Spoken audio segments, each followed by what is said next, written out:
اس کے بعد لکھا ہے کہ مولانا رشید گنگوہی نے بیان کیا کہ میرا ان سے نکاح ہوا. پھر لکھا ہے کہ سو جس طرح سے میاں بیوی کو ایک دوسرے سے فائدہ پہنچتا ہے اسی طرح سے انہیں مجھ سے اور مجھے ان سے فائدہ پہنچا. یہ تو خواب کا واقعہ ہے، خواب کا. اگر بیداری کا واقعہ میں بتاؤں تو شرم سے آپ پانی پانی ہو جائیں گے. اور بیداری میں جو کچھ آدمی کرتا ہے پھر خواب میں بھی وہ دیکھتا ہے. تو بہرحال سنیے، آپ کو اردو میں کلام کرتے دیکھ کر پوچھا کہ آپ کو یہ کلام کہاں سے آ گئی؟ آپ تو عربی ہیں. خواب دیکھنے والے دیوبندی نے کیا کہا کہ یا رسول اللہ آپ تو عرب میں پیدا ہوئے، سعودیہ میں پیدا ہوئے، وہاں تو عربی بولی جاتی ہے، آپ اردو میں مجھ سے کلام کر رہے ہیں، تو یہ آپ کو زبان کہاں سے آئی؟ ایسا سوال کیوں کر رہا تھا؟ اس لیے کہ ہمارے در کا وہ تربیت یافتہ نہیں تھا، ورنہ وہ تو جانتا کہ میرے آقا کی عظمتوں کا حال یہ ہے کہ وہ تو جانوروں کی زبان بھی سمجھ لیتے ہیں، ان کی فریاد بھی سن لیتے ہیں، فریاد رسی بھی فرماتے ہیں. جانور جو ہے ان کو الصلاۃ والسلام علیک یا رسول اللہ بھی کہتے ہیں. اب سنیے، خواب دیکھنے والے کا یہ سوال تھا اور سرکار نے جواب دیا. فرمایا کہ جب سے علماء مدرسہ دیوبند سے ہمارا معاملہ ہوا ہم کو یہ زبان آ گئی. سبحان اللہ، اس سے رتبہ اس مدرسے کا معلوم ہوا. کیا لکھا ہے؟ سبحان اللہ، اس سے رتبہ اس مدرسے کا معلوم ہوا. مدرسے کا رتبہ کیوں بڑھ گیا؟ کہ حضور بھی اردو سیکھنے کے لیے اس مدرسے میں آئے. میرے عزیزوں اور میرے دوستوں، بتاؤ کیا اس عقیدے کو تم برداشت کرو گے؟ مدرسہ دیوبند کی عظمت ظاہر کرنے کے لیے دیوبندی مولوی نے جو خواب بیان کیا ہے، کیا تم اسے ایک لمحے کے لیے بھی سچ ماننے کے لیے تیار ہو؟ نہیں. اور جو سب سے زیادہ توہین آمیز پہلو اس سے نکلتا ہے وہ یہ ہے کہ معلم الکائنات کو، جو ساری دنیا کے لیے معلم بنا کے بھیجے گئے، انسانوں کے لیے بھی اور جنوں کے لیے بھی، ذرہ ذرہ جن کی نبوت کی گواہی دیتا ہے، کائنات کا ذرہ ذرہ جن کو نبی اور پیغمبر مانتا ہے اور ان کی رسالت کی تصدیق کرتا ہے، کیا اس ذات گرامی کے بارے میں آپ کا یہی عقیدہ ہے کہ ان کو اردو مدرسہ دیوبند سے آئی ہے؟ لیکن دیوبندی مولوی چونکہ نبی کی عظمت دل میں نہیں ہے، اس لیے اس طرح کا واقعہ اور خواب بیان کرنے میں بھی ان کو کوئی عار معلوم نہیں ہوتا ہے. میرے عزیزوں اور میرے دوستوں، میرے آقا کی عظمتوں کا حال کیا تھا آپ جانتے ہیں؟ ایک مرتبہ آپ صحابہ کرام کے ساتھ کہیں جا رہے تھے، ایک اونٹ آیا اور آ کر آپ کے قدموں میں گر گیا. صحابہ نے دیکھا کہ اس کی آنکھوں سے آنسو جاری ہے اور پھر وہ سرکار کے گوشے مبارک کے پاس اپنا لب لایا اور اس نے کچھ کہا. اس کے بعد سرکار نے فرمایا کہ اس کے مالک کو بلایا جائے. اس کا مالک بلایا گیا. سرکار نے فرمایا کہ یہ اونٹ میں خریدنا چاہتا ہوں، تم مجھ سے بیچ دو. اس شخص نے کہا کہ یا رسول اللہ یہ اونٹ تو بالکل بوڑھا ہے، ضعیف ہے، ناتواں ہے، کسی کام کا نہیں ہے، بالکل ناکارہ ہے. تو سرکار نے فرمایا کہ ہاں میں اسی لیے خریدنا چاہتا ہوں، اس لیے کہ اس اونٹ نے مجھ سے یہی فریاد کی ہے، اپنی اسی کمزوری کے حوالے سے مجھ سے فریاد کی ہے، اور یہ مجھ سے کہہ رہا ہے کہ یا رسول اللہ میں ضعیف ہو چکا ہوں، بوڑھا ہو چکا ہوں اور اب مجھ سے بوجھ اٹھایا نہیں جاتا ہے، میں چل نہیں پاتا ہوں، اس لیے میرا مالک اب مجھ سے مایوس ہو چکا ہے اور وہ آج یہ کہہ رہا تھا اپنے بیٹے سے کہ کل تو اس اونٹ کو ذبح کر دینا، اس لیے کہ اب یہ ناکارہ ہو گیا ہے، کسی کام کا نہیں رہا. یا رسول اللہ کل میں زندگی سے محروم کر دیا جاؤں گا، مجھے ذبح کر دیا جائے گا، مجھے قتل کر دیا جائے گا، آقا مجھے بچا لیجئے. جب وہ صحابی رسول یہ سنے تو انہوں نے کہا یا رسول اللہ اگر آپ کی خواہش یہ ہے تو پھر خریدنے کی کوئی ضرورت نہیں ہے، ہم اب اسے کل ذبح نہیں کریں گے، اسے اچھا کھانا پینا بھی دیں گے اور یہ ویسی زندگی گزارے گا، اس سے ہم کوئی کام بھی نہیں لیں گے. یہ سننے کے بعد وہ اونٹ دوبارہ سرکار کے گوشے مبارک کے پاس اپنا لب لاتا ہے اور پھر کچھ کہتا ہے. جب وہ آپ سے سنا تو آپ کی آنکھوں سے آنسو جاری ہو گئے. صحابہ نے پوچھا یا رسول اللہ پہلے تو اونٹ کی آنکھوں سے آنسو جاری تھے، اب آپ کی آنکھوں سے جاری ہو گئے ہیں، اس کی کیا وجہ ہے؟ تو سرکار نے فرمایا کہ یہ اونٹ مجھ سے کہہ رہا ہے یا رسول اللہ آپ نے مجھے ذبح ہونے سے بچا لیا ہے، میں پروردگار عالم کی بارگاہ میں دعا کرتا ہوں کہ اللہ تعالیٰ آپ کی گنہگار امت کو جہنم کے دہتے ہوئے شعلوں سے بچا لے.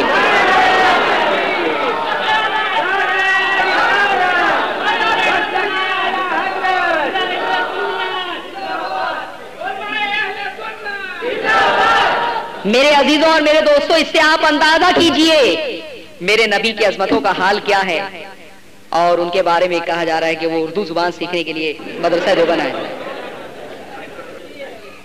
اس کے بعد صفحہ نمبر 55 پر خلیل امبیٹوی ایک عبارت لکھتے ہیں. یہ ہائی لائٹ کی عبارت آپ کو نظر آ رہی ہے. لکھا ہے شیخ عبدالحق روایت کرتے ہیں کہ مجھ کو دیوار کے پیچھے کا بھی علم نہیں. یعنی حضور علیہ الصلوۃ والسلام کی حدیث ہے، سرکار نے فرمایا کہ مجھ کو دیوار کے پیچھے کا بھی علم نہیں. اور یہ حدیث کے بارے میں خلیل امبیٹوی لکھ رہے ہیں کہ شیخ عبدالحق جو کہ عاشق رسول ہیں، اعلیٰ حضرت نے ان کے بارے میں فرمایا کہ اللہ تعالیٰ نے شیخ عبدالحق محدث کو قلم محفوظ عطا فرمایا. تو میرے عزیزوں اور میرے دوستوں، ایک عاشق رسول محدث کی طرف ایک جھوٹے عقیدے کو منسوب کیا جا رہا ہے کہ شیخ عبدالحق نے روایت بیان کی کہ سرکار نے فرمایا مجھ کو دیوار کے پیچھے کا بھی علم نہیں. بتاؤ مسلمان، تمہارا یہی عقیدہ ہے؟ کیا نبی کو دیوار کے پیچھے کا علم نہیں تھا؟ ہمارا عقیدہ تو یہ ہے کہ دیوار کی بات کرتے ہو، دیوار تو اینٹ اور پتھر کی بنائی جاتی ہے. دل میں جو خطرات پیدا ہوتے ہیں نا، میرے آقا اس پر بھی واقف ہے، میرے آقا اس پر بھی مطلع ہے. سنو، حضور کی حدیث ہے، سرکار نے اپنے صحابہ سے فرمایا، اپنے پیچھے نماز پڑھنے والوں سے فرمایا، واللہ لا یخفا، خدا کی قسم مجھ پر چھپا ہوا نہیں ہے، علیہ، مجھ پر چھپا ہوا نہیں ہے، رکوعکم ولا خشوعکم، نہ تمہارا رکوع اور نہ تمہارا خشوع. رکوع تو ایک ظاہری کیفیت کا نام ہے، وہ تو نظر آ سکتا ہے، لیکن سرکار فرما رہے واللہ لا یخفا، خدا کی قسم مجھ پر مخفی نہیں ہے نہ تمہارا رکوع اور نہ تمہارا خشوع. خشوع دل کی ایک کیفیت کا نام ہے، ایک طاری ہونے والی کیفیت کا نام ہے کہ نماز کی حالت میں تمہاری توجہ تمہارے اللہ کی طرف کس قدر ہے، اسی کو خشوع کہتے ہیں. سرکار فرماتے ہیں خدا کی قسم تمہارے دل کا وہ خشوع بھی مجھ پر چھپا ہوا نہیں ہے. انی اراکم خلف ظہری، میں تمہیں اپنی پیٹھ کے پیچھے سے بھی دیکھتا ہوں. میرے عزیزوں اور میرے دوستوں، جو نبی قسم کھا کے یہ دعویٰ کر رہے ہو کہ خدا کی قسم مجھ پر چھپا ہوا نہیں ہے، دل کا خشوع اور پیچھے سے بھی دیکھ رہے ہو، کیا تم اس نبی کے بارے میں یہ عقیدہ برداشت کر لو گے کہ دیوار کے پیچھے کا بھی انہیں علم نہیں؟ میرے عزیزوں اور میرے دوستوں، یہ تبلیغی جماعت کا عقیدہ ہے. ان سے کہو کہ اس عقیدے کو لے کے جاؤ عیسائیوں کے گرجا میں اور وہاں تبلیغ کرو. قرآن میں حضرت عیسیٰ کے بارے میں فرمایا گیا ہے، حضرت عیسیٰ فرماتے ہیں وَأُنَبِّئُكُم بِمَا تَأْكُلُونَ وَمَا تَدَّخِرُونَ فِي بُيُوتِكُمْ، کہ میں تمہیں متنبہ کرتا ہوں، میں تمہیں بتاتا ہوں، بِمَا تَأْكُلُونَ، جو کچھ تم کھا کے آتے ہو اور جو کچھ تم اپنے گھروں میں جمع کرتے ہو. حضرت عیسیٰ کی کیفیت یہ تھی کہ چھوٹے چھوٹے بچے جب آپ کے پاس آتے تھے تو آپ ان کو بتاتے تھے کہ تمہاری ممی نے فلاں جگہ یہ چیز چھپا کے رکھی ہے. بچے گھر میں جا کے پریشان کریں ماں باپ کو کہ امی وہ چیز دو فلاں جگہ رکھی ہے، تو ماں باپ پریشان ہو جائے کہ چھپا کے رکھے تھے، اس کو کس نے بتا دیا؟ جب وہ پوچھتے کہ بیٹے تم کو کس نے بتایا، تو بچے کہتے کہ وہ حضرت عیسیٰ نے ہم کو بتایا. تو ماں باپ کہتے کہ ارے بیٹے حضرت عیسیٰ کے پاس مت جایا کرو، وہ جادوگر ہیں. تو میرے عزیزوں اور میرے دوستوں، حضرت عیسیٰ جب یہ فرما رہے ہیں کہ میں بتاتا ہوں جو کچھ تم کھا کے آتے ہو اور جو کچھ تم اپنے گھر میں جمع کرتے ہو، اور عیسائی یہ کہیں گے ارے تبلیغی جماعت والو، تمہارا عقیدہ تو یہ ہے کہ تمہارے نبی کو دیوار کے پیچھے کا بھی علم نہیں، اور میرے نبی کی عظمت قرآن سے ظاہر ہوتی ہے کہ قرآن جو ہے وہ حضرت عیسیٰ کی شان میں فرماتا ہے کہ وہ سب کچھ بیان کر دیتے تھے، جو کچھ لوگ کھا کے آتے تھے اور جو کچھ لوگ جمع کرتے تھے. تو ہم ایک ایسے بس نبی پر ایمان کیوں لائے، ہم ایک ایسے بے خبر نبی پر ایمان کیوں لائے، ہم ایک ایسے بے کس نبی پر ایمان کیوں لائے جو دیوار کے پیچھے بھی دیکھنے کی صلاحیت نہ رکھتا ہو؟ بتاؤ کیا ایمان لائیں گے عیسائی؟ اسی طرح سے یہ کہتے ہیں کہ نبی کے چاہنے سے کچھ نہیں ہوتا، تقویت الایمان کا عقیدہ. اور جس کا نام محمد یا علی ہے وہ کسی چیز کا مختار نہیں، اسے کسی چیز کا اختیار نہیں. اور قرآن فرماتا ہے، حضرت عیسیٰ فرماتے ہیں وَأُبْرِئُ الْأَكْمَحَ وَالْأَبْرَصَ وَأُحْيِي الْمَوْتَى بِإِذْنِ اللَّهِ، کہ سنو میں اچھا کر دیتا ہوں، میں جو ہے شفایاب کر دیتا ہوں کوڑھیوں کو اور اندھوں کو بینا کر دیتا ہوں، وَأُحْيِي الْمَوْتَى بِإِذْنِ اللَّهِ، اور میں مردوں کو اپنی ٹھوکروں سے زندہ کر دیتا ہوں. تو میرے عزیزوں اور میرے دوستوں، کیا عیسائی اس عقیدے پر ایمان لائیں گے؟ وہ تو یہ کہیں گے کہ تمہارے نبی کی بے بسی کا حال تو یہ ہے کہ ان کے چاہنے سے کچھ نہیں ہوتا ہے۔ وہ کہیں گے کہ ہمارے نبی کی عظمتوں کا حال تو یہ ہے کہ وہ مردوں کو زندہ کر دیا کرتے تھے، اور تمہارا عقیدہ یہ ہے کہ وہ مر کر مٹی میں مل گئے۔ قرآن کے فرمان کے مطابق پوچھئے، مفتی صاحب بیٹھے ہوئے ہیں، کہ عیسائی تو یہ سمجھتے ہیں کہ ہم نے حضرت عیسیٰ کو صلیب پہ چڑھا دیا، لیکن قرآن کے عقیدے کے مطابق حضرت عیسیٰ صلیب پہ نہیں چڑھائے گئے ہیں، بلکہ آسمان کی بلندیوں پہ پروردگار عالم نے انہیں اٹھا لیا ہے۔ میرے عزیزوں اور میرے دوستوں، بتاؤ، اگر تمہارا عقیدہ یہ ہوگا کہ نبی مر کر مٹی میں مل گئے، تو اس عقیدے کو لے کر تم کبھی اسلام کی سربلندی کے لیے کوئی قدم نہیں اٹھا سکتے، عیسائیوں کو دعوت نہیں دے سکتے۔ وہ یہ کہیں گے کہ ہم ایک ایسے نبی پر ایمان کیوں لائے جو تمہارے عقیدے کے مطابق مر کر مٹی میں مل گئے ہیں، اور قرآن ہی کے مطابق، قرآن ہی سے استدلال کا نتیجہ ہے کہ حضرت عیسیٰ آسمان کی بلندیوں پر اٹھا لیے گئے۔ تو جو نبی بلند و بالا مقام پر ہے اس پر ہم ایمان لائے، تو ہم کو کیوں ایک دوسرے نبی کی دعوت دیتے ہو؟ میرے عزیزوں اور میرے دوستوں، اب آپ مجھے بتائیے، آپ کا کیا عقیدہ ہے؟ کیا آپ اپنے نبی سے علم میں بڑھ سکتے ہیں؟ سب مل کر بولو۔ کیا آپ اپنے نبی سے عمل میں بڑھ سکتے ہیں؟ بظاہر بڑھ سکتے ہیں؟ باطنی اعتبار سے بڑھ سکتے ہیں؟ کسی بات کی کوئی گنجائش نہیں۔ لیکن دیوبندیوں کا عقیدہ کیا ہے وہ آپ سماعت فرمائیں۔ دیکھیے کتاب ہے، اس کا نام ہے تحذیر الناس۔ کیا نام ہے؟ اور اسی نے کیا امت کا ستیہ ناس۔ دیکھیے یہ کتاب لکھی ہوئی ہے مولوی قاسم نانوتوی کی، ان کا انٹروڈکشن ابھی میں نے کرایا۔ مدرسہ دیوبند کی بنیاد، دیوبندی کہتے ہیں کہ اس کے بانی یہی ہیں، چھپی ہوئی ہے مکتبہ تھانوی دیوبند، صفحہ نمبر 7 پر لکھا ہے، انبیاء اپنی امت سے اگر ممتاز ہوتے ہیں تو علوم ہی میں ممتاز ہوتے ہیں، علوم ہی میں ممتاز، باقی رہا عمل اس میں بسا اوقات بظاہر امتی مساوی ہو جاتے ہیں، برابر ہو جاتے ہیں، بلکہ بڑھ جاتے ہیں، بلکہ بڑھ جاتے ہیں۔ سن لیا آپ نے؟ اب آپ مجھے بتائیے، کیا نبی کے بارے میں آپ کا یہی عقیدہ ہے؟ میرے نبی کی بات جانے دیجئے، وہ تو محبوب خدا ہیں، جو نبی کے صحبت یافتہ ہو جاتے ہیں ان کا حال کیا جانتے ہیں؟ سرکار نے ان کے عمل کے بارے میں ارشاد فرمایا کہ میرا ایک صحابی ایک مٹھی اگر جو اللہ کی راہ میں خیرات کرے، اور کوئی غیر صحابی جبل احد، بہت بڑا پہاڑ ہے مدینے میں، سرکار نے فرمایا جبل احد کے برابر اگر کوئی غیر صحابی سونا خیرات کرے تو میرے صحابی کے عمل کے برابر نہیں ہو سکتا ہے۔ جب نبی کے تربیت یافتہ اور صحبت یافتہ لوگوں کا یہ عالم ہے عمل کا خدا کی بارگاہ میں، تو پھر نبی کے ایک سجدے کا عالم کیا ہوگا؟ لیکن یہاں یہ کہا جا رہا ہے کہ بظاہر تم بڑھ سکتے ہو۔ میرے عزیزوں اور میرے دوستوں، نہ بظاہر تم بڑھ سکتے ہو، نہ باطنی اعتبار سے، کسی اعتبار سے نہیں بڑھ سکتے ہو تم۔ یہ شیطانی دھوکہ ہے، ورنہ پھر تم کاؤنٹنگ شروع کر دو گے کہ حضور کی عمر جو ہے وہ 63 سال ہوئی اور ہم کو جو ہے وہ چلا کرتے کرتے 70 سال ہو گیا، یعنی 7 سال ہم بڑھ گئے ہیں بظاہر۔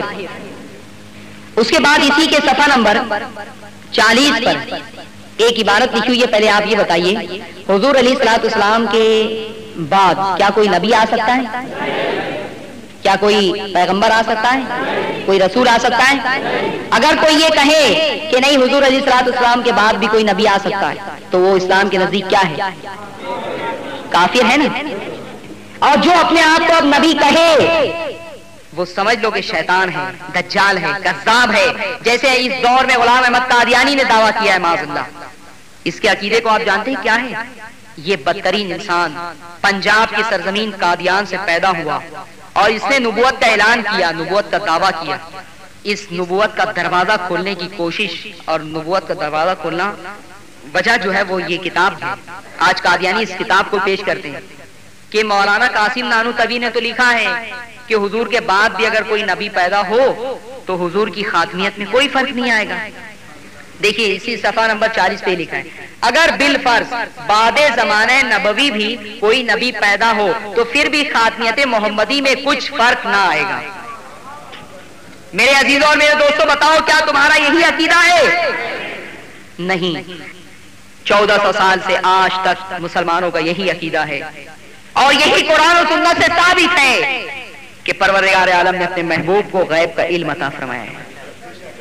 قرآنی آیتیں موجود ہیں، احادیث کا ایک عظیم ذخیرہ موجود ہے.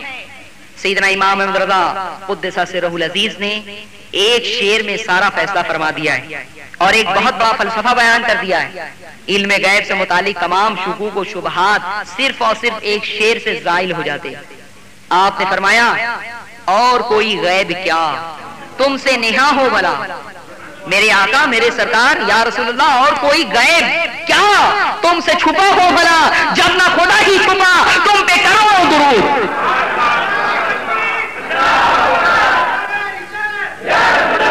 میرے آقا کی عظمتوں کا حال یہ ہے کہ ایک مرتبہ منبر پر آپ کھڑے ہوئے اور آپ نے اپنے صحابہ سے فرمایا کہ پوچھو جو پوچھنا چاہو، جو ہو چکا ہے وہ بھی پوچھو اور جو ہونے والا ہے وہ بھی پوچھو.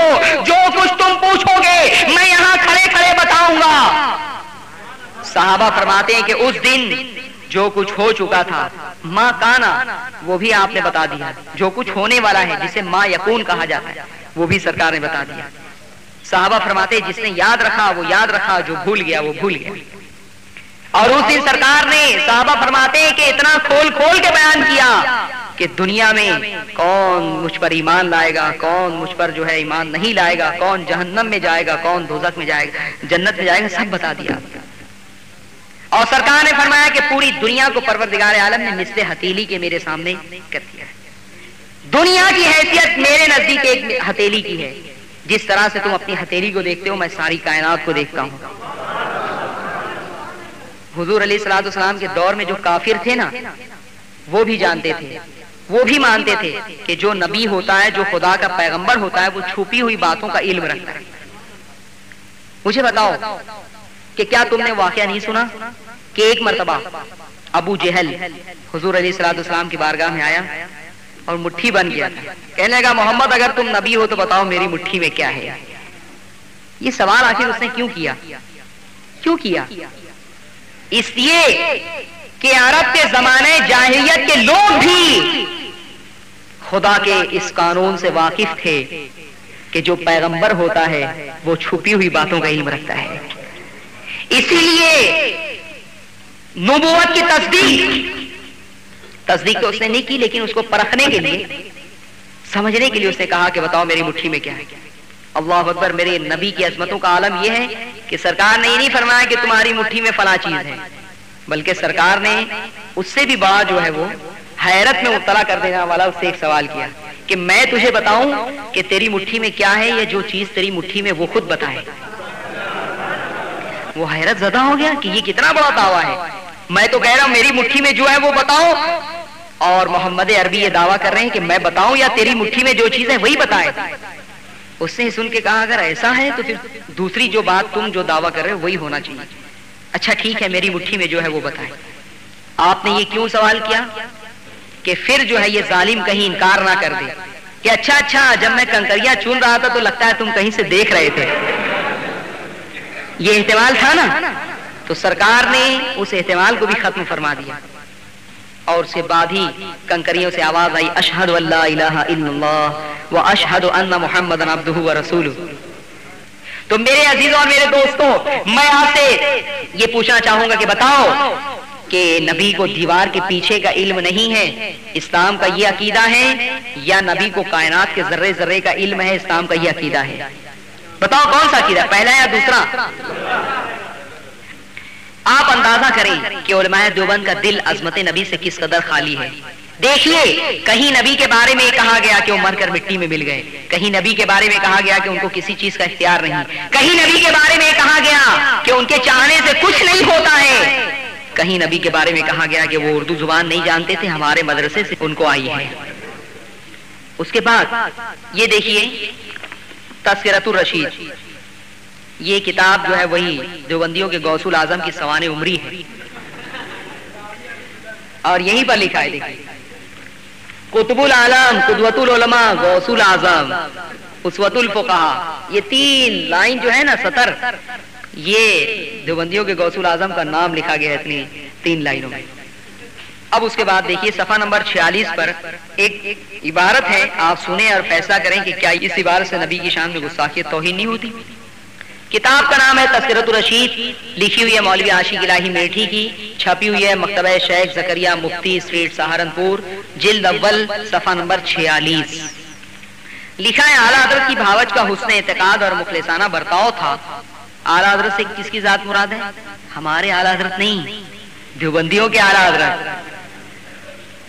سنو مسلمانوں، بہت اعتراض کرتے ہیں نا یہ کہ تم مولانا احمد رضا کو اعلیٰ حضرت کہتے ہو، حضور کو صرف حضرت کہتے ہو، تو ان سے پوچھو ان سے۔ اور اسی طرح سے یہ اعتراض یہ بھی کرتے ہیں کہ صحابہ کے علاوہ کسی اور کو رضی اللہ تعالیٰ عنہ نہیں کہہ سکتے، کرتے ہیں نا یہ۔ اور پھر وہ یہ کہتے ہیں کہ تم مولانا احمد رضا کو بھی اعلیٰ حضرت کہتے ہو اور دوسروں کو بھی رضی اللہ تعالیٰ عنہ کہتے ہو، تو ان کو پوچھو۔ دیکھیے اسی کتاب کے جلد اول صفحہ نمبر 28 پہ دیوبندی مولوی نے خود رشید گنگوہی اور قاسم نانوتوی کے نام کے آگے رضی اللہ تعالیٰ عنہ لکھا ہے۔ حوالہ نوٹ کر لیں، تذکرۃ الرشید جلد اول صفحہ نمبر 28 پر رشید گنگوہی اور قاسم نانوتوی کے نام کے آگے رضی اللہ تعالیٰ عنہ لکھا ہے۔ پوچھو ان سے کہ اگر تمہاری یہ بات صحیح ہے کہ رضی اللہ تعالیٰ عنہ صحابہ کرام کے علاوہ اور کسی کے آگے نہیں لکھا جا سکتا، تو تم نے اپنے مولوی کے آگے کیوں لکھا ہے؟ میرے عزیزوں اور میرے دوستوں، دراصل دیوبندی مسلک جو ہے تضادات کا مجموعہ ہے۔ مثال کے طور پہ نبی کے بارے میں ان کا عقیدہ یہ ہے کہ نبی جو ہے کسی کی مدد نہیں کر سکتا، ان کا عقیدہ یہ کہ خدا کے سوا کوئی کسی کی مدد نہیں کر سکتا، لیکن ان کا نبی کے بارے میں تو یہ اور خود قاسم نانوتوی کے بارے میں لکھا ہوا ہے کہ ایک مرتبہ ایک دیوبندی اور سنی مولانا کا مناظرہ ہوا تو دیوبندی مولوی کے پاس اچانک ایک بزرگ شخصیت نمودار ہوئے اور انہوں نے دیوبندی مولوی سے کہا کہ ہاں مناظرہ شروع کرو، مت ڈرو۔ اس کے بعد لکھا ہے کہ وہ مولوی بے ہوشی کی کیفیت طاری ہو گئی اور اسے کچھ نہیں معلوم کہ اس نے کیا کہا۔ کیوں کہ وہ بزرگ اس کے اوپر مسلط ہو گئے، وہ بزرگ گفتگو کرنے لگے جیسے جن کسی کے اوپر آتا ہے نا۔ اس کے بعد لکھا ہے کہ وہ مولوی جو ہے وہ جیت گیا مناظرے میں اور سنی عالم ہار گئے۔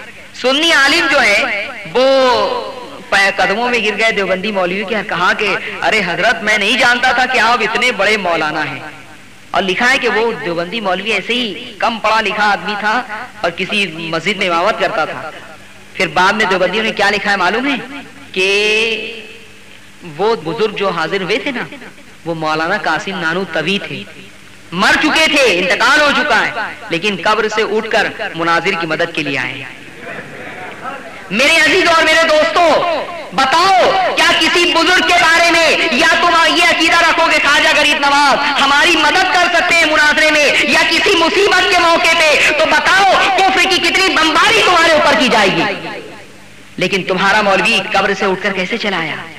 نبی کے بارے میں تو یہ عقیدہ ہے کہ مر کر مٹی میں مل گئے، لیکن ان کے مولویوں کی عظمتوں کا عالم کیا جانتے ہیں؟ اپنے مولویوں کی جب تعریف کرنے بیٹھتے ہیں نا یہ تو بہت بڑے دل کے ہو جاتے ہیں، کشادہ قلب ہو جاتے ہیں۔ آپ نے کبھی سنا ہے کہ کسی مردے نے قبر کے اندر مٹھائی کی دکان کھولی ہو؟ بتاؤ نبی کے بارے میں یہ عقیدہ کہ مر کر مٹی میں مل گئے۔ اشرف علی تھانوی کے پردادا، دیکھیے واقعہ لکھا ہوا ہے، یہ اشرف علی تھانوی کے پردادا ہیں شہاب الدین، تو یہ تجارت کرتے ہوئے مارے گئے تھے، لیکن دیوبندیوں نے کہا کہ وہ شہید ہوئے۔ کیا ہوا؟ چلو بھائی شہید ہوئے۔ پھر لکھا ہے کہ شہادت کے بعد ایک عجیب و غریب واقعہ پیش آیا، ایک کرامت ہوئی۔ رات میں لکھا ہے مثل زندہ کے، زندہ آدمی کی طرح اپنے گھر تشریف لائے اور اپنے گھر والوں کو مٹھائی لا کر دی۔ کیا لا کر دی؟ مٹھائی لا کر دی۔ بڑی بی تھی نا اہلیہ خاتون خانہ، اور صرف اتنا ہی نہیں ہوا بلکہ کچھ پرائیویٹ گفتگو بھی ہوئی بڑی بی سے۔ کہا بڑی بی سے کہ دیکھو تم کسی سے بتانا نہیں، اگر تم اسے سسپینس میں رکھو گی نا تو ہم اسی طرح سے روز آیا کریں گے، روز آیا کریں گے۔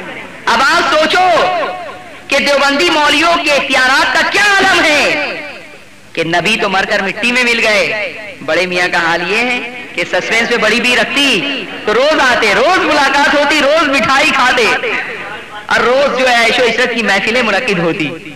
مرنے کے بعد بھی یہ سلسلہ بند نہ ہوا. آپ نے کبھی سنا ہے کہ کوئی مردہ قبر میں جانے کے بعد ہومیوپیتھک ڈاکٹر بن گیا ہو؟ بتاؤ.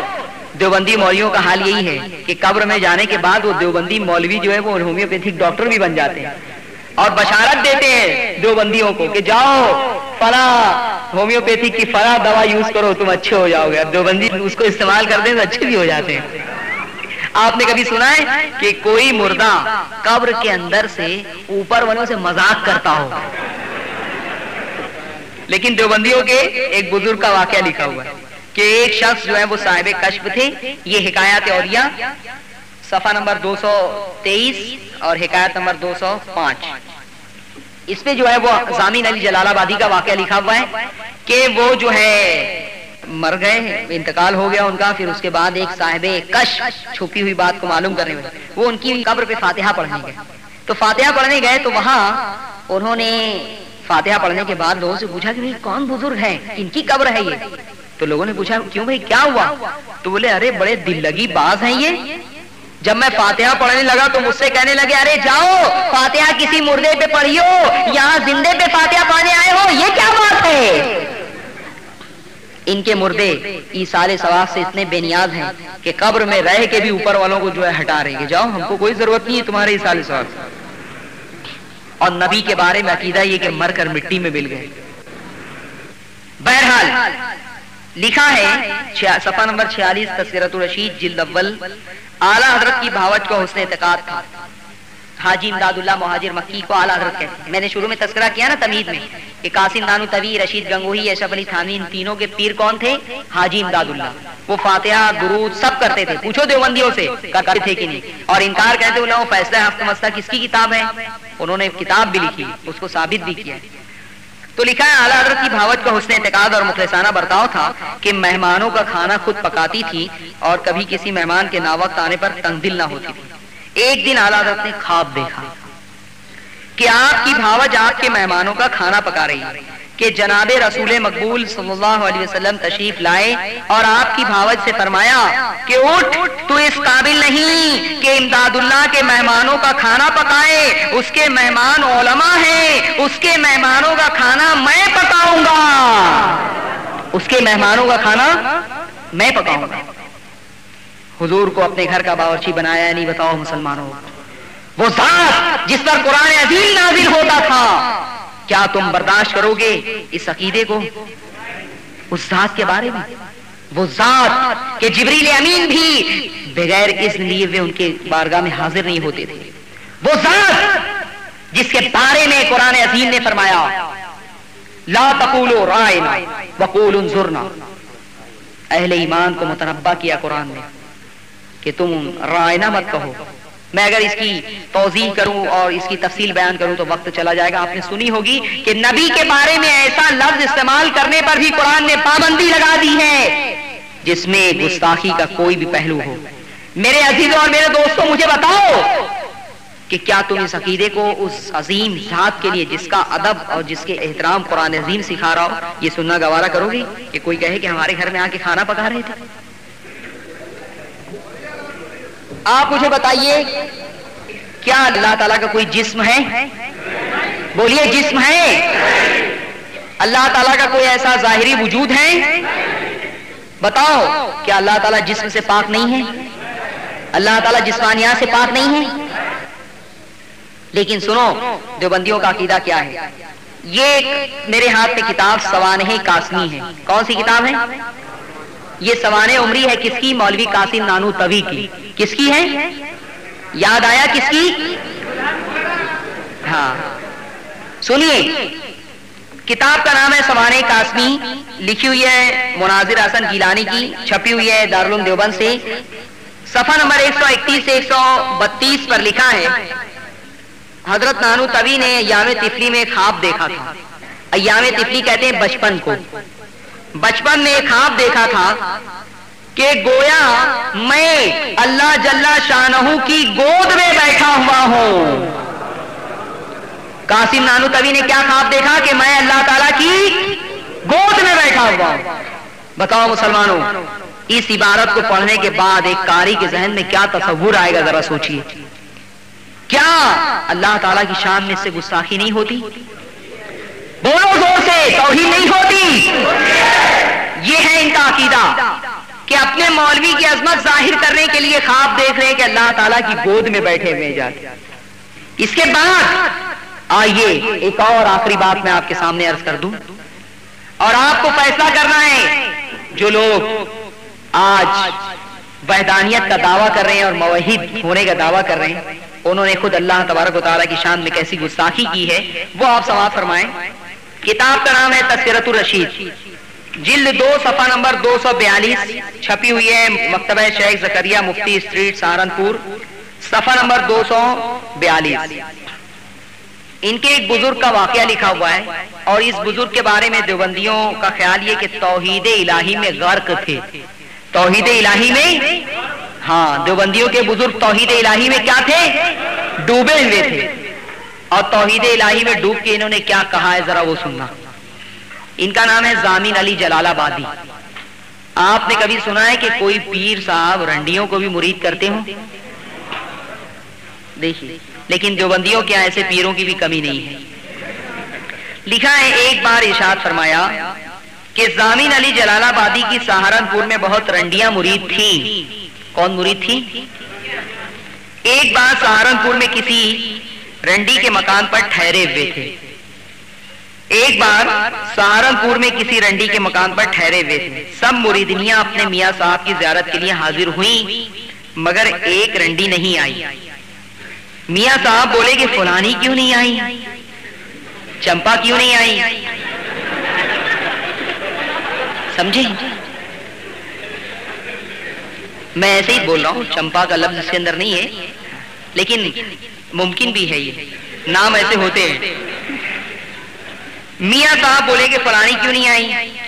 رنڈیوں نے جواب دیا، میاں صاحب ہم نے اس سے بہتیرا کہا کہ چل میاں صاحب کی زیارت کو.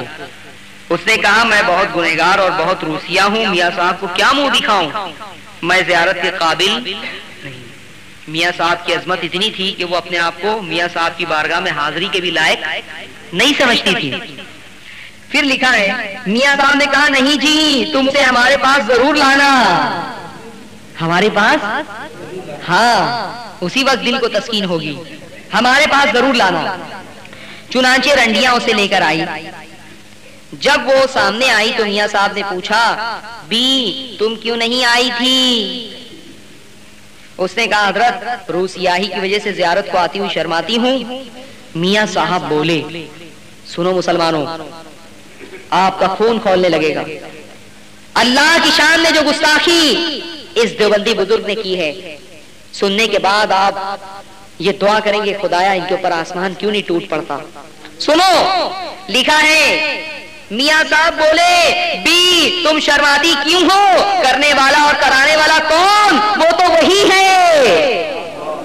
معاذ اللہ ثم معاذ اللہ ثم معاذ اللہ. کس کی طرف اشارہ ہے جانتے ہیں آپ؟ اللہ تبارک و تعالی کہ بی تم شرماتی کیوں ہو؟ کرنے والا اور کرانے والا سب وہی ہے. میرے عزیزوں اور میرے دوستوں، بتاؤ کیا تم پروردگار عالم کے بارے میں یہ جملہ سننا گوارا کرو گی؟ بتاؤ زور سے، گوارا کرو گے؟ نہیں. اس کے بعد تم تو ایک مقدس کردار کے انسان ہو، مسلمان ہو. وہ رنڈی تھی، لیکن جب ضامن علی جلال آبادی نے خدا کی شان میں بکواس کی اور ناقابل برداشت یہ جملہ کہا، تو اس رنڈی کی کیفیت کیا ہوئی جانتے ہیں؟ وہ بھی لکھ دیا گیا. لکھا ہے رنڈی یہ سن کر آگ ہو گئی اور خفا ہو کر کہا، لا حول ولا قوت الا باللہ، اگرچہ میں روسیا اور گنہگار ہوں مگر ایسے پیر کے منہ پر پیشاب بھی نہیں کرتی. یہ رنڈی نے کہا. کیا کہہ رہی ہے کہ ایسے پیر کے منہ پر پیشاب بھی نہیں کرتی. آ کیوں نہیں رہی تھی؟ پیر کی عظمت جو دل میں تھی اس کی وجہ سے. لیکن جب پیر نے اللہ کی شان میں گستاخی اور توہین کی ہے تو ایک رنڈی بھی جو ہے اس گستاخی کو برداشت نہ کر سکی اور تڑپ گئی، اور تڑپ کر اس نے کہا کہ ارے شیطان، میں تو تجھے بہت بڑا پیر سمجھتی تھی، لیکن سن، جب تو نے پروردگار عالم کی بارگاہ میں توہین کی ہے اور گستاخی کی ہے، تو اب میرا حال یہ ہے کہ میں تیرے منہ پر پیشاب بھی کرنا گوارا نہیں کرتی، اتنا تجھے ذلیل انسان سمجھتی ہوں۔ اب آپ کو اندازہ ہو رہا ہوگا کہ ہمارے سنی بھائی جو لا علمی کی بنیاد پر، جہالت کی بنیاد پر ان کے کیمپ میں چلے گئے ہیں، وہ ان خطرناک عقائد رکھنے والے، ناقابل برداشت عقائد رکھنے والے کو اپنا پیشوا مان رہے ہیں۔ تبلیغی نصاب جو ان کے درس میں شامل ہے، اس میں باقاعدہ اشرف علی تھانوی، رشید گنگوہی، خلیل امبیٹوی اور یہ جو سب ہیں، قاسم نانوتوی، ان کو بہت بڑے ولی کی حیثیت سے ان کا تذکرہ کیا گیا ہے، ان کا انٹروڈکشن کروایا جاتا ہے۔ جو لوگ توہین رسالت کے مرتکب ہیں انہیں ولی کامل کی حیثیت سے متعارف کرایا جاتا ہے۔ اس طرح سے بے شمار باتیں میں پیش کر سکتا ہوں، بہت سارے، ابھی تو یہاں تو میں شاید 11-12 ہی باتیں بیان کیا ہوں، لیکن وقت کافی ہو چکا ہے۔ اب آئیے میں آپ کو کچھ تضادات بتاؤں۔ ابھی میں نے آپ کے سامنے براہین قاطعہ سے یہ عقیدہ پیش کیا۔ خلیل امبیٹوی نے لکھا ہے کہ حضور علیہ الصلوۃ والسلام کو دیوار کے پیچھے کا بھی علم نہیں تھا، لیکن دیکھو نبی کے بارے میں تو یہ عقیدہ ہے کہ ان کو دیوار کے پیچھے کا بھی علم نہیں تھا، لیکن اپنے مولویوں کی جب بات آئی ہے تو یہی عقیدہ عین اسلام بن جاتا ہے۔ یہ کتاب ہے سوانح قاسمی، وہی جو میں نے ابھی اس سے پہلی جلد سے ایک وضاحت بیان کی ہے، دوسری جلد ہے، اور صفحہ نمبر 73 پہ ان کے ایک بزرگ ہیں جن کو یہ لوگ دیوان جی کہتے ہیں۔ کیا کہتے ہیں؟ دیوان جی۔ ان کا واقعہ لکھا ہے کہ بہت بڑے صاحب کشف تھے، دیوبندیوں کے بزرگ تھے، تو اب ان کا واقعہ آپ جو ہے وہ سوانح قاسمی کے مصنف کی زبانی سنیے۔ لکھتے ہیں کہ صاحب نسبت بزرگ تھے، اپنے زنانہ مکان کے حجرے میں ذکر کرتے، مولانا حبیب الرحمان فرمایا کرتے تھے کہ اس زمانے میں کشفی حالت دیوان جی کی اتنی بڑھی ہوئی تھی کہ باہر سڑک پر آنے جانے والے نظر آتے رہتے تھے، در و دیوار کا حجاب ان کے درمیان ذکر کے وقت باقی نہیں رہتا تھا۔ سن لیا آپ نے؟ دیوبندی بزرگ کا حال یہ ہے، دیوبندیوں کے دیوان جی کا حال یہ ہے کہ وہ جب اپنے مکان میں ذکر کرتے تو دیوار کے پیچھے گنگا رام آ رہا ہے، گنگا داس جا رہا ہے، سب نظر آ رہا ہے ان کو۔ اور نبی کے بارے میں علماء دیوبند یہ عقیدہ بیان کرتے ہیں کہ نبی کو دیوار کے پیچھے کا بھی علم نہیں، اور جب اس عقیدے کے اوپر بحث ہوتی ہے تو قرآن کی آیتیں پیش کرتے ہیں کہ اللہ کے سوا غیب کوئی نہیں جانتا۔ میں کہتا ہوں کہ اگر تمہارے نزدیک نبی کے بارے میں بھی غیب کا علم ثابت نہیں ہے، نبی کو بھی چھپی ہوئی باتوں کا علم نہیں ہے، تو بتاؤ غیر نبی کے لیے اور تمہارے بزرگ کے لیے کیسے ثابت ہو گئی؟ میرے عزیزوں اور میرے دوستوں، اسی طرح سے دیکھیے تقویۃ الایمان کا عقیدہ ہے کہ ماں کے پیٹ میں کیا ہے اللہ کے سوا کوئی نہیں جانتا۔ صفحہ نمبر 42 پر لکھا ہے جو کچھ مادہ کے پیٹ میں ہے اس کو بھی کوئی نہیں جان سکتا، ایک ہے یا دو، نر ہے یا مادہ، کامل ہے یا ناقص، خوبصورت ہے یا بدصورت، اللہ کے سوا کوئی نہیں جان سکتا۔ نبی کے بارے میں بھی ان کا یہی عقیدہ ہے۔ جب دیوار کے پیچھے کا علم نہیں ہے ان کے نزدیک نبی کو، تو ماں کے پیٹ میں کیا ہے وہ نبی کیسے بتا سکتے ہیں؟ مولوی اسماعیل دہلوی نے تقویۃ الایمان میں صاف طور پہ لکھ دیا ہے کہ خدا کے سوا ماں کے پیٹ میں کیا ہے کوئی نہیں۔ اس پہ مناظرہ کرتے ہیں، یہ ان کی جہالت کا عالم یہ کہ مناظرہ کرتے ہیں کہ 5 چیزوں کا علم خدا کے سوا کسی کو نہیں ہے، اور اس میں سے ایک یہ ہے کہ ماں کے پیٹ میں کیا ہے یہ بھی کوئی نہیں جانتا خدا کے سوا۔ لیکن دیکھو اپنے جب مولویوں کی بات آتی ہے تو پھر ان کے مولوی کتنے بڑے بزرگ بن جاتے ہیں، ولی بن جاتے ہیں، وہ دیکھیے۔ یہ تھانوی صاحب نے حکایات اولیاء کتب خانہ نعیمیہ دیوبند سے چھپی ہوئی ہے، صفحہ نمبر 184 185، حکایت نمبر 147 لکھا ہے مولانا نانوتوی فرماتے ہیں کہ شاہ عبد الرحیم صاحب کے ایک مرید تھے جن کا نام عبداللہ خان تھا اور قوم کے راجپوت تھے، اور یہ حضرت کے خاص مریدوں میں تھے۔ ان کی حالت یہ تھی کہ اگر کسی کے گھر میں حمل ہوتا اور وہ تعویذ لینے آتا تو آپ فرما دیا کرتے تھے کہ تیرے گھر میں لڑکی ہوگی یا لڑکا، آپ جو بتلا دیتے تھے وہی ہوتا تھا۔ عبداللہ راجپوت جو بتاتے تھے دیوبندیوں کے وہی ہوتا تھا۔ بتاؤ جب اللہ کے سوا کسی کو غیب کا علم نہیں ہے، جب اللہ کے سوا مافی الارحام میں جو کچھ ہے اس کو کوئی نہیں جانتا ہے، 5 چیزوں کا علم جب کسی کو نہیں ہے، تم نے یہی اپنی کتابوں میں لکھا ہے، تو بتاؤ دیوبندی مولویوں سے پوچھو، چیلنج کرو ان کو، ان سے پوچھو ان سے کہ بتاؤ تمہارے اس بزرگ کو کیسے ہو گیا اس بات پہ، ماں کے پیٹ میں کیا ہے؟ اور یہ ایک نہیں، ایک اور بزرگ کا واقعہ لکھا ہوا ہے، صفحہ نمبر 271 پہ لکھا ہے، حکایت نمبر 254 لکھا ہے، راؤ عبد الرحمن حضرت شاہ عبد الرحیم کے خلیفہ تھے اور بڑے زبردست صاحب کشف و حالات تھے۔ کشف کی یہ حالت تھی کہ کوئی لڑکا لڑکی کے لیے تعویذ مانگتا، بے تکلف فرماتے جا تیرے لڑکا ہوگا یا لڑکی ہوگی۔ لوگوں نے عرض کیا کہ حضرت یہ کیسے آپ بتاتے ہیں، خدا کے سوا تو کوئی نہیں جانتا نا، آپ کیسے بتاتے ہیں، آپ کوئی خدا تو نہیں ہے؟ تو لکھا ہے لوگوں نے عرض کیا کہ حضرت یہ کیسے آپ بتاتے ہیں؟ فرمایا کہ کیا کروں، بے محابہ مولود کی صورت سامنے آ جاتی ہے، ماں کے پیٹ میں جو بچہ ہے اس کی صورت سامنے آ جاتی ہے۔ پوچھو دیوبندیوں سے، مانے گاؤں کی سرزمین پہ کوئی قابل حیثیت آدمی نہیں ہے، پوچھو کہ دیوبند کی چار دیواری میں اگر کوئی دم خم والا ہو تو وہ اس اعتراض کو اور اس تضاد کو دور کرے کہ تم نے یہ لکھا ہے کہ خدا کے سوا 5 چیزوں کا علم کسی کو نہیں ہے۔ قرآن عظیم کا جو معنی اور مفہوم تم بیان کرتے ہو وہ اگر صحیح ہے اور واقعی خدا کے سوا 5 چیزوں کا علم کسی کو نہیں ہے تو پھر یہ تمہارے مولویوں کو کیسے ہو گیا؟ کوئی دیوبندی اس کا جواب نہیں دے سکتا ہے۔ کیسٹ بن رہی ہے، میں سمجھتا ہوں وہابی اس کو سنیں گے بھی، اور یہ کوئی پہلا پروگرام نہیں ہو رہا ہے بلکہ ہندوستان کے بہت سارے علاقوں میں پروگرامات ہوئے، ہر جگہ ان کو چیلنج کیا گیا ہے، لیکن کہیں کوئی سامنے نہیں آیا اور نہ صبح قیامت تک آ سکتا ہے۔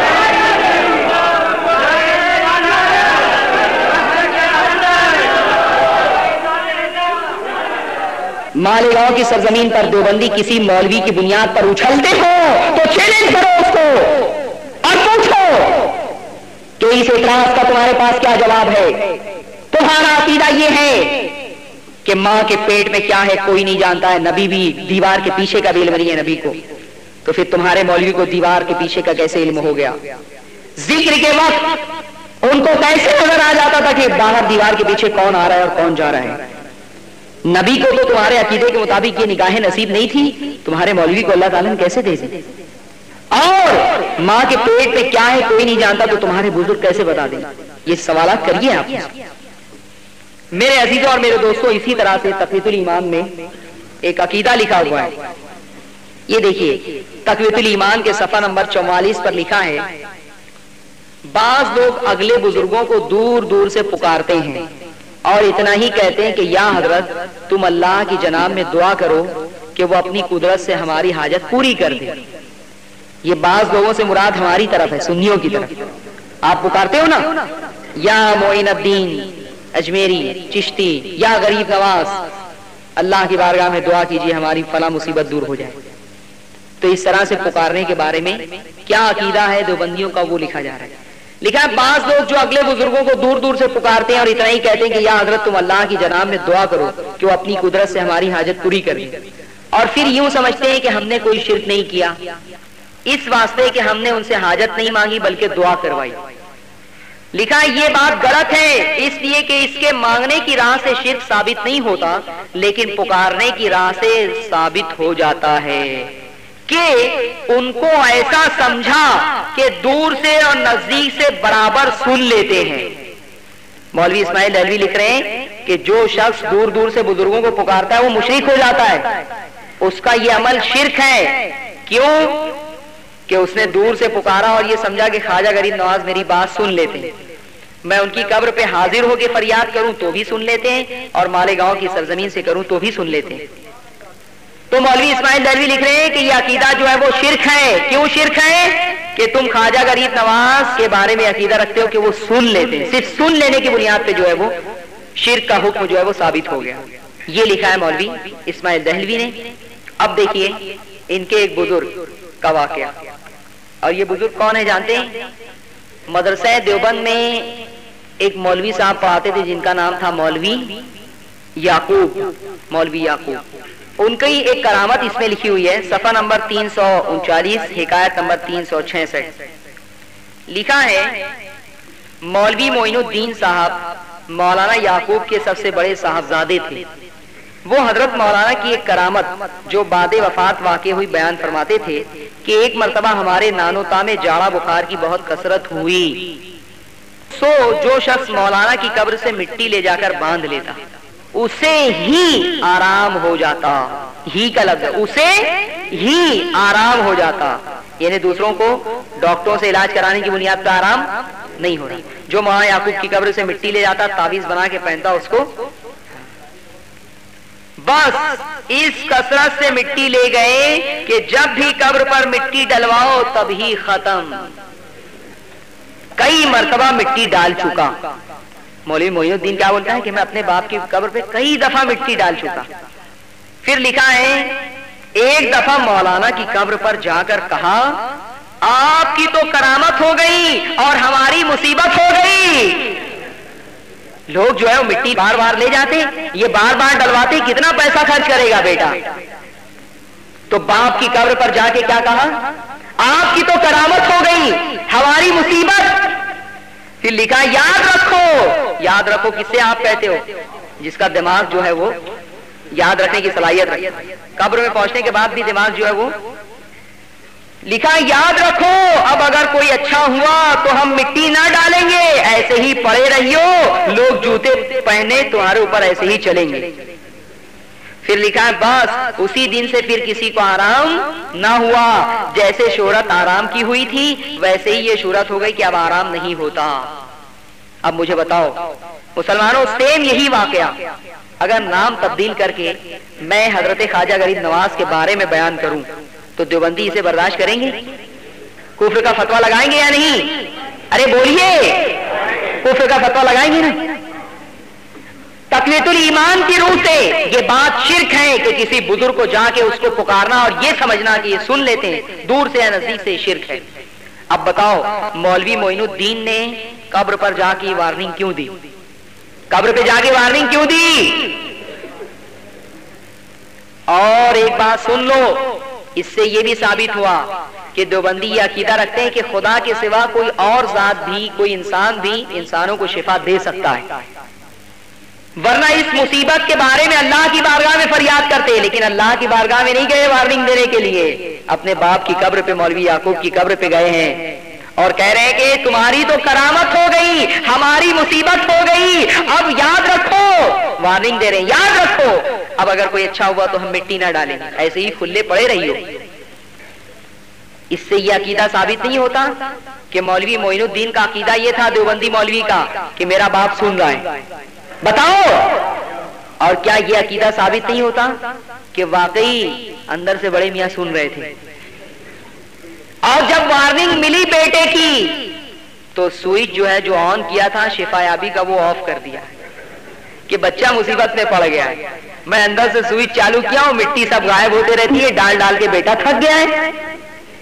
میرے عزیزوں اور میرے دوستوں، یہی وجہ ہے کہ جب وارننگ دی گئی تو پھر اندر سے بڑے میاں نے سوئچ جو ہے آف کر دیا، بند کر دیا، اور پھر جو ہے مشہور ہو گیا کہ پہلے شفا ملتی تھی اب نہیں ہوتی. دیوبندیوں کے کسی بھی مولوی سے آپ پوچھو کہ اس اعتراض کا کیا جواب ہے تمہارے پاس؟ نبی کے بارے میں تو تم نے وہاں لکھ دیا ہے صاف طور پہ، بزرگوں کے بارے میں تو تم نے صاف طور پہ لکھ دیا ہے کہ الصلاۃ والسلام علیک یا رسول اللہ کہنا شرک ہے، یا نبی سلام علیک کہنا شرک ہے. اس لیے کہ یا کے ذریعے جب تم پکارتے ہو تو کوئی سننے والا نہیں ہے، اور یا کے ذریعے صرف اللہ کو پکارنا چاہیے. اگر تمہارا یہ عقیدہ قرآن و سنت کے مطابق ہے تو بتاؤ صفحہ کے طاس پر یہ عقیدہ کیسے مرتب ہوا؟ میرے عزیزوں اور میرے دوستوں، اس کا دیوبندیوں کے پاس کوئی جواب نہیں. کیا آپ اس سے محسوس نہیں کرتے کہ ہمارا جو عقیدہ انبیاء اور اولیاء کے بارے میں ہے یہ اس کو شرک قرار دیتے ہیں، لیکن وہی عقیدہ اپنے بزرگوں کی جب بات آتی ہے تو ان کی عظمت بیان کرنے کے لیے خوب بیان کرتے ہیں، چٹکارے لے لے کر اپنی محفلوں میں بیان کرتے ہیں. اس کے بعد دیکھیے مولوی قاسم نانوتوی کا واقعہ لکھا ہوا ہے کہ مرنے کے بعد ہوا یہ کہ دیوبند میں دو مولوی کا جھگڑا ہوا اور ایک تیسرا مولوی اس جھگڑے میں ملوث ہو گئے. تو مولوی قاسم نانوتوی ایک روز قبر پھاڑ کر باہر نکلے، قبر پھاڑ کر اور چلے ان دونوں مولویوں کا مسئلہ سلجھانے کے لیے. اور وہاں جانے کے بعد انہوں نے ایک مولوی رفیع الدین نام تھا، ان سے کہا کہ وہ جو دو فلاں مولوی لڑ رہے ہیں نا، اس میں وہ تیسرا مولوی مبتلا ہو گیا، مولوی محمود الحسن، اس سے کہو کہ وہ اس جھگڑے میں نہ پڑے۔ اتنا کہا اور پھر اپنی قبر کے اندر واپس آ گئے۔ نبی کے بارے میں تو یہ عقیدہ کہ مر کر مٹی میں مل گئے، اور ان کے بزرگوں کا حال یہ ہے کہ قبر میں مٹھائی کی دکان بھی کھول رہے ہیں، ہومیوپیتھی کی ڈسپینسری بھی کھول رہے ہیں، اندر سے مذاق اور دل لگی بھی کر رہے ہیں، اور وقت ضرورت قبر پھاڑ کے باہر بھی چلے آتے ہیں۔ سنو، یہ انہی کی کتاب ہے، حکایات اولیاء، صفحہ نمبر 261، حکایت نمبر 247۔ لکھا ہے مولانا حبیب الرحمان نے فرمایا کہ مولوی احمد حسن اور مولوی فخر الحسن میں باہم معاصرانہ چشمک تھی، اور اس نے بعض حالات کی بنا پر ایک مخاصمہ اور متنازع کی صورت اختیار کر لی۔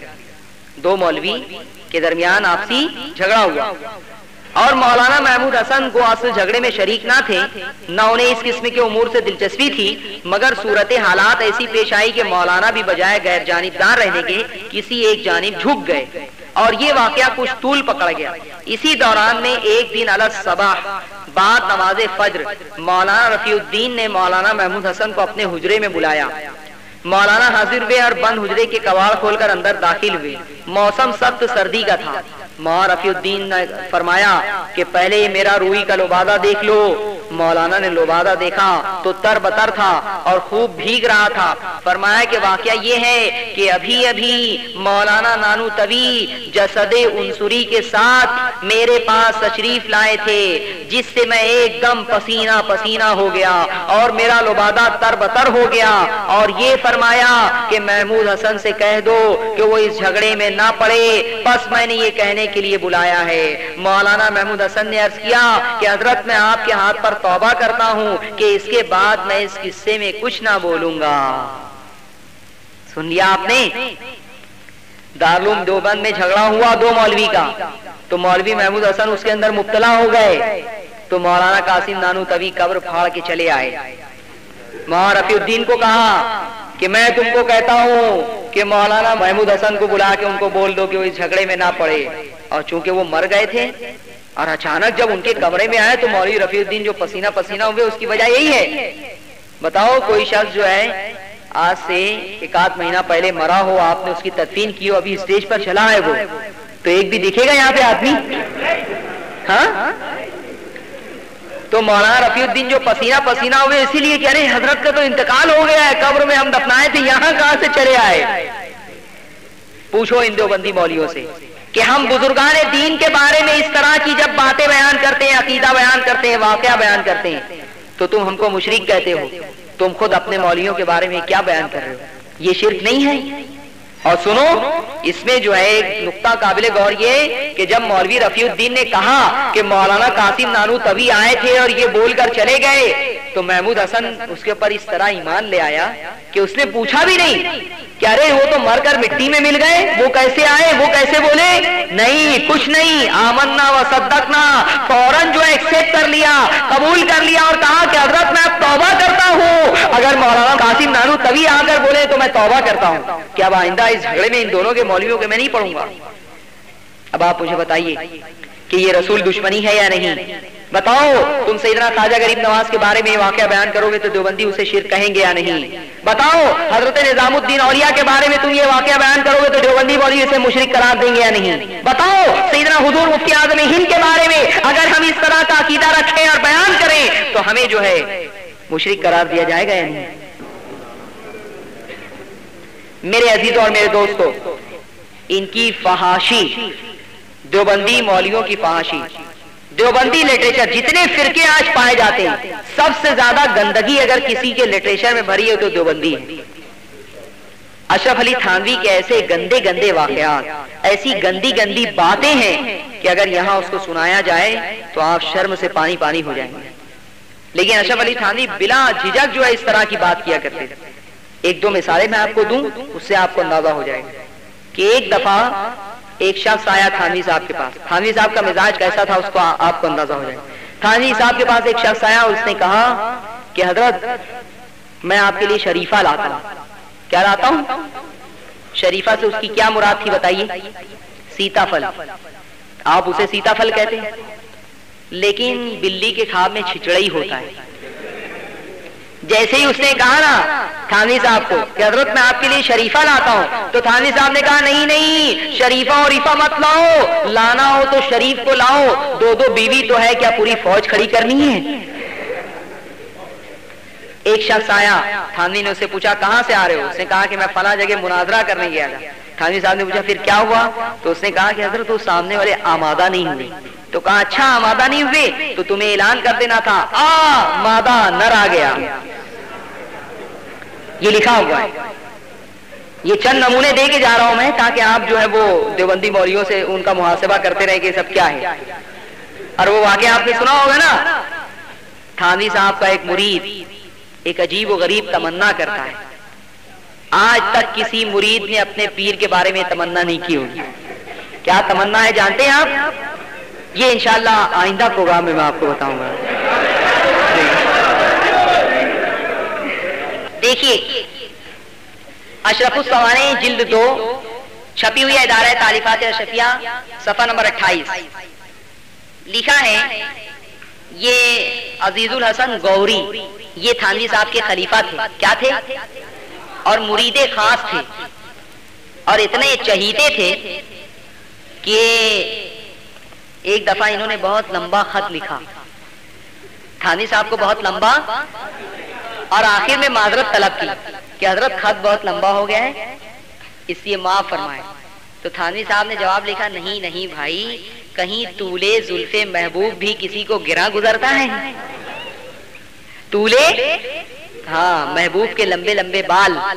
تو وہ خط جو ہے وہ تھانوی صاحب کے یہاں جب پہنچا تو اس کی حیثیت وہی تھی جو طولے زلف محبوب کی ہوتی ہے۔ اور یہی صاحب جو ہے تھانوی صاحب کے بارے میں سنیے، لکھا ہے ایک بار عشق و محبت کے جوش میں حضرت والا سے بہت جھجکتے اور شرماتے ہوئے دبی زبان سے عرض کیا کہ حضرت ایک بہت ہی بیہودہ خیال دل میں بار بار آتا ہے جس کو ظاہر کرتے ہوئے نہایت شرم دامنگیر ہوتی ہے اور جرأت نہیں پڑتی۔ بتاؤ آپ کے سامنے یا مفتی صاحب کے پاس کوئی آیا اور اس طرح کا سوال کرے کہ حضرت میرے دل میں بہت ہی بیہودہ خیال آتا ہے، تو مفتی صاحب اس کو کہیں گے کہ بتاؤ بتاؤ کیا بیہودہ خیال ہے تمہارا؟ بولیے۔ مفتی صاحب کیا کہیں گے؟ ٹھیک ہے آپ جو ہے فلاں وظیفہ فلاں وقت پڑھیے، وہ شیطانی وسوسہ دور ہو جائے۔